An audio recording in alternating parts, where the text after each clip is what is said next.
हमारे चैनल को लाइक करें, शेयर करें और सब्सक्राइब करो और बेल आइकॉन को दबाओ। आज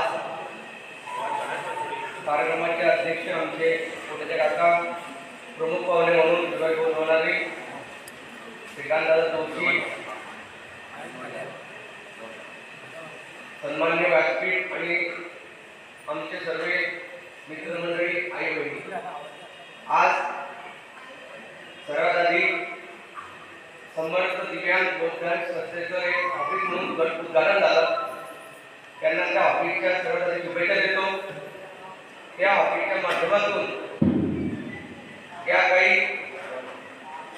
काही योजना आहेत त्या ऑफिसच्या माध्यमातून तुमच्यापर्यंत पोहोचवण्यासाठी हे ऑफिस उभं करण्यात आलेलं आहे. ऑफिसचं उद्घाटन करताना युवराज भाऊ यांनी एक विषय मांडला की हे ऑफिस आम्ही भाड्याने घेतलेलं आहे. ज्यावेळी एखादी कॉम्प्लेक्स होईल त्यावेळी आम्हाला एक गाळा देण्यात यावा आणि सर्वांच्या वतीने, तुमच्या सर्वांच्या वतीने, आमदार साहेबांच्या वतीने मला असं वाटतं की आपल्याला होकार दिली पाहिजे. कारण की आज तुम्ही सर्वजण भाडं भरू शकत नाही किंवा तुम्ही ते उभा केलेली एक संस्था आहे, ती संस्था चालली पाहिजे. इथं कुठेतरी आमचाही सहभाग पाहिजे. तर ज्यावेळी कोणताही नवीन कॉम्प्लेक्स तयार होईल त्या कॉम्प्लेक्समध्ये आमदार संजयजी सावकारे यांच्या वतीने आम्ही आश्वासन देतो की एक गाळं तुम्हाला तिथं कोणतंही भाडं लागता ते कायमस्वरूपी तुम्हाला देण्यात येईल, हे आश्वासन आम्ही देतो.